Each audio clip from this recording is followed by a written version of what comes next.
लखनऊ का रहने वाला हूं। बचपना था तो राजस्थान में केवल 4 लोगों को मैं जानता था। राणा प्रताप के बारे में सुना था, पृथ्वीराज के बारे में सुना था,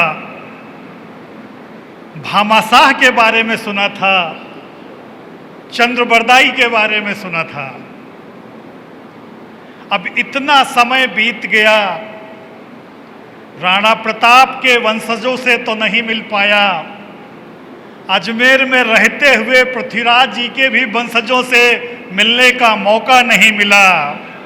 लेकिन अगर मैं सही हूं तो चंद्रबरदाई शायद इसी समुदाय को रिप्रेजेंट करते थे, और अगर सही हूं तो आज इस भीड़ को देख करके ऐसा लग रहा है कि चंद्रबरदाई जिन्होंने देश का नक्शा बदल दिया, जिन्होंने देश के स्वाभिमान को एक ऐसी ऊंचाई पर ला करके खड़ा किया कि अपने आप पर खुद को गौरव होता है, उनकी पारिवारिक पृष्ठभूमि से जुड़े इतने लोग जब यहाँ पर एकत्रित हैं तो समाज को किस तरीके से बदल सकते हैं, आप इसकी कल्पना कर सकते हैं।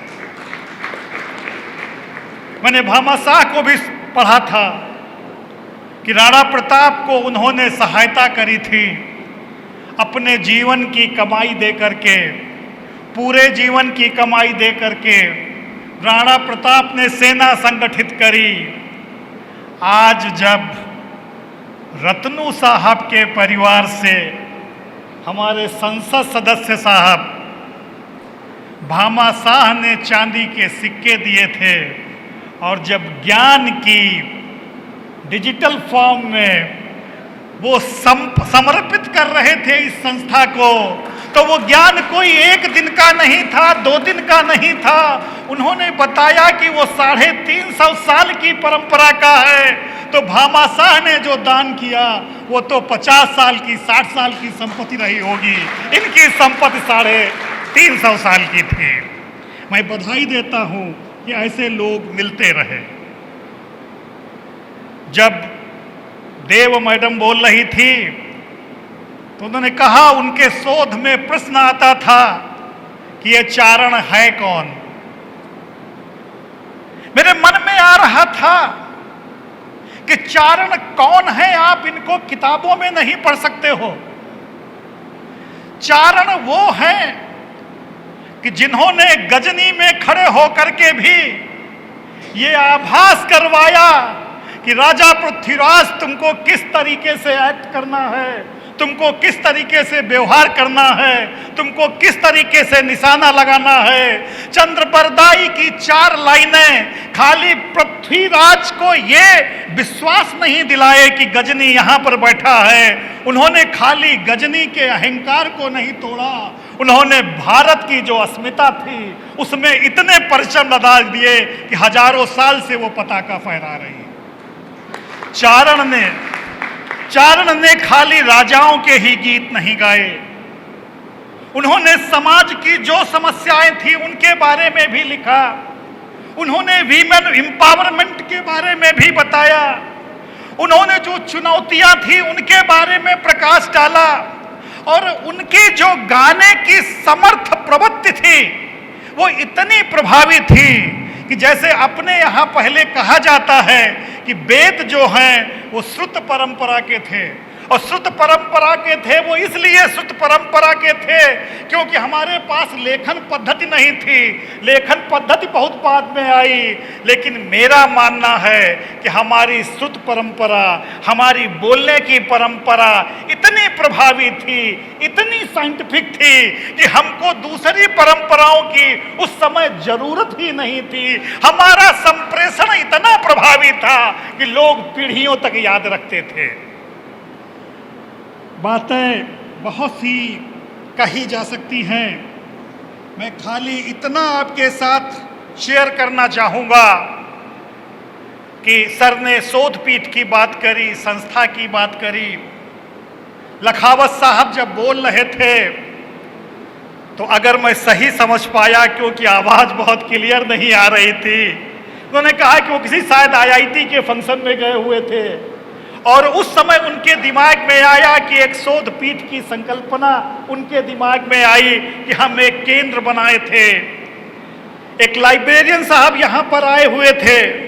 उन्होंने कहा कि जब मैं पहले दिन आया तो लखावत साहब ने कहा कि हाँ, आप कल से काम करो, मैं इसको बहुत बड़ा बनाऊंगा, सरकार से ग्रांट लाऊंगा, तुमको मैं हेड लाइब्रेरियन बनाऊंगा। तो जब पहले दिन से मन में इतना दृढ़ विश्वास हो कि हमें जमीन मिलेगी, हमें पांडुलिपियां मिलेंगी, हमें लोग मिलेंगे, हमें रिसर्च करने वालों की यहाँ पर भीड़ होगी, तो ऐसे को रोक कौन सकता था? ऐसी दृढ़ इच्छा शक्ति बहुत कम लोगों में होती है। माटी का प्रेम, भाषा का प्रेम सबसे अनूठा प्रेम है। एक स्वामी जी थे, वो मंदिर में मृदंग बजाते थे। रोज मृदंग बजाते थे तो 2-4 लोग आते थे। एक मेमना भी आता था रोज वहां पर मृदंग सुनने के लिए। तो कहानी कुछ ऐसी थी कि जब मेमना रोज आता था तो किसी एक भक्त ने मेमने से पूछा कि भाई स्वामी जी मृदंग बजाते हैं, हम लोगों की समझ में तो लय ताल आती है, तेरे को क्या पता है, तू यहाँ क्यों आता है, क्या क्या तुम्हारा उद्देश्य क्या है? तो कहे, मेमने ने जवाब दिया कि मैं लय ताल तो नहीं समझता, मैं सुर संगीत नहीं जानता, लेकिन स्वामी जी जो मृदंग बजाते हैं वो मेरी माँ की खाल से मढ़ी गई है।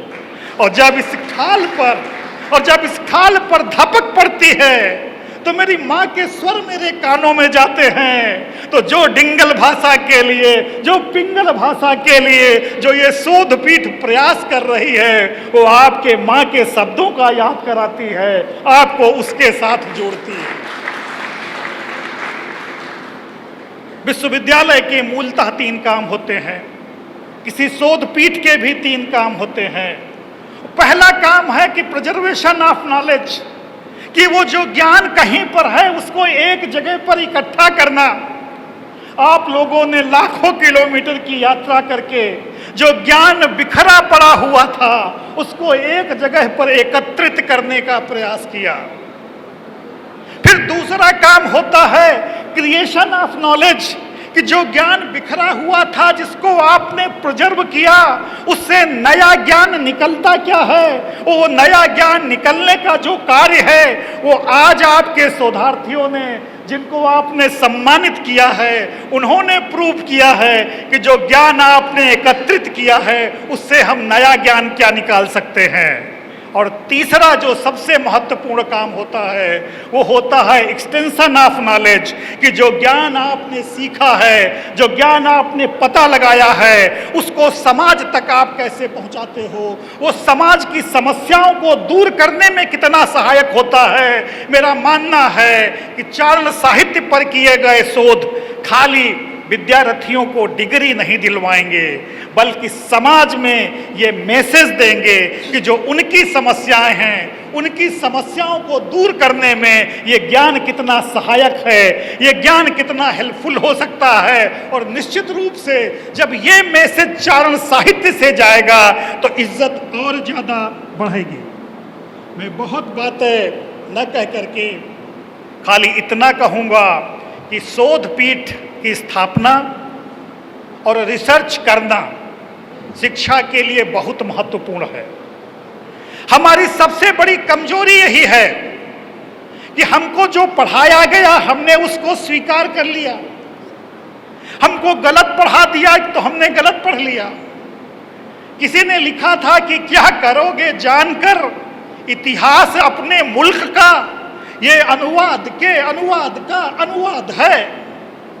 तो अगर आपको सही चीज पढ़ना है तो आप गाँव के पुराने गीत पढ़ो, अगर आपको सही चीज पढ़ना है तो आप गाँव की कहानियां पढ़ो, अगर आपको सही चीज पढ़ना है तो आप कहावतें पढ़ो, और जब वो भाषाएं आपकी देशज भाषा में होंगी, स्थानीय भाषा में होंगी, तो उनसे जो आपको इतिहास मिलेगा, भारत का सही इतिहास वही होगा। भारत का सही इतिहास मैकाइवर पेज ने नहीं लिखा होगा।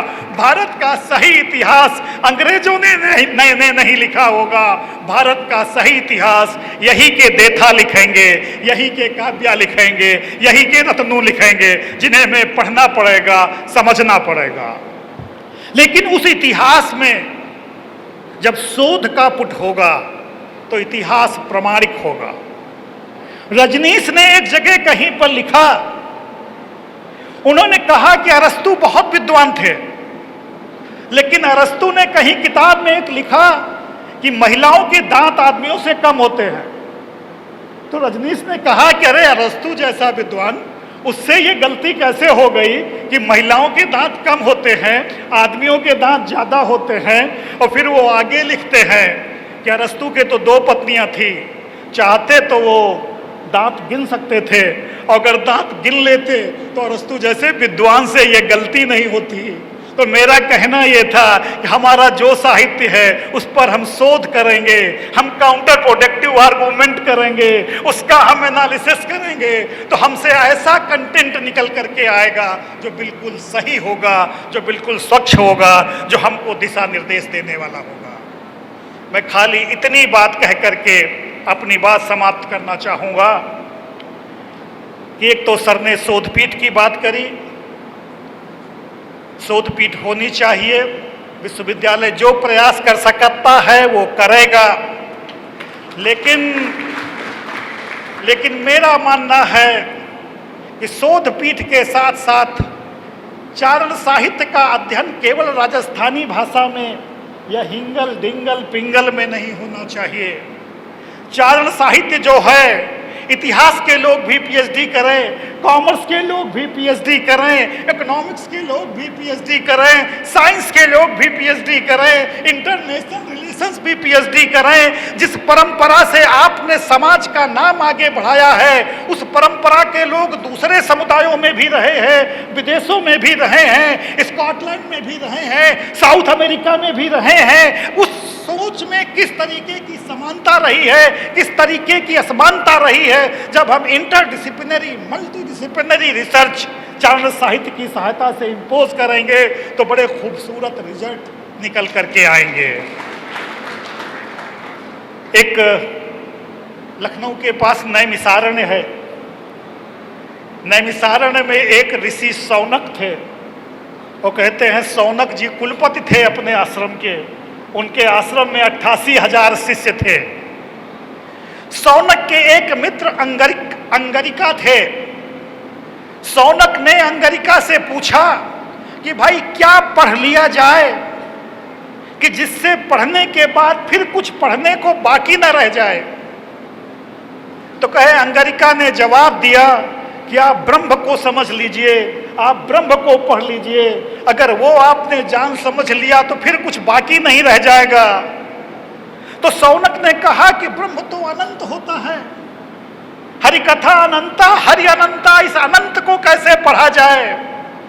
तो उन्होंने कहा कि अगर अनंत से आपको सानिध्य स्थापित करना है, अगर अनंत को जानना है तो तुमको 2 ही काम करने होंगे।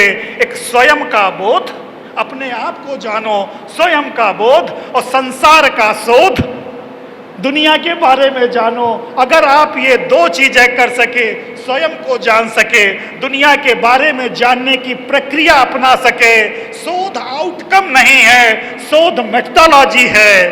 तो मेरा खाली निवेदन ये है कि इस शोध संस्थान के माध्यम से अगर हम अपने को जान सके, अपने के लिए गौरव महसूस कर सके और उसके माध्यम से हम संसार के बारे में शोध कर सके, तो जो अंगरिका ने शौनक से कहा था वो सत्य सिद्ध हो सकेगा। अंतिम बात कह के मैं विदा आप लोगों से लूंगा। सर से बातचीत हो रही थी, सर ने कहा कि रामायण महाभारत हिंदू ग्रंथों को जिंदा रखने के लिए गीता प्रेस गोरखपुर का बहुत काम रहा है। मेरी इच्छा थी कि हिंदू संस्कृति को जिंदा रखने के लिए जिस तरीके से लोग गीता प्रेस गोरखपुर को याद करते हैं, उससे ज़्यादा सम्मान के साथ चारण साहित्य के लिए इस संस्थान को याद कर सकें। आप सभी को बहुत बहुत बधाई।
Pizza Point, Kangor. For delicious moment.